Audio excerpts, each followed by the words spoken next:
المكبرات الخارجية لا داعي إلى فتحها وقت الصلاة، فالأحسن لا يشغل السماعات الخارجية بعد الإقامة. بالنسبة لقراءة الإمام من خلال مكبرات الصوت الخارجية، هذا أمر غير مشروع، ولم يكن في عهد النبي عليه الصلاة والسلام ولا من بعده، وإنما هو أمر حادث بعد وجود هذه المكبرات. وأيضا ما يترتب على ذلك من المفاسد التي يحصل بسبب هذه المكبرات، وخاصة أن كثير من المساجد تضع هذه المكبرات التي يمتد صوتها إلى أماكن بعيدة. نعم، قد يكون في هذا وإزعاج، لأن هناك في البيوت المرضى الذين لا يستطيعون الحضور، وهناك الذين يريدون النوم يعني عاجلا ولا يتأخر نومهم لأنهم يتضررون بذلك، وكذلك الذي يشوش على أئمة المساجد الأخرى. والنبي عليه الصلاة والسلام نهى الصحابة رضي الله عنهم أن يرفعوا أصواتهم بالقرآن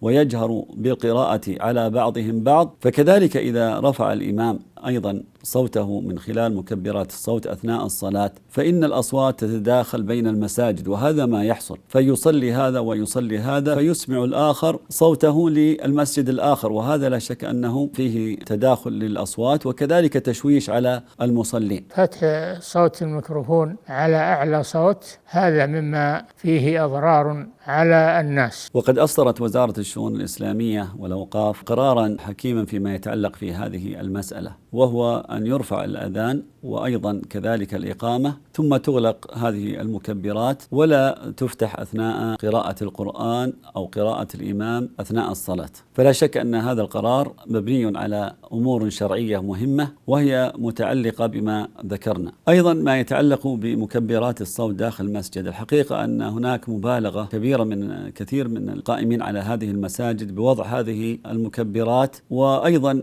بعض الأئمة هداهم الله يرفع صوته عاليا أثناء تلاوته القرآن. نعم، هذا من الأذى، ولا يجوز أنه يرفع صوت الميكروفون أكثر من الحاجة مما يزعج المأمومين ويشوش عليهم صلاتهم.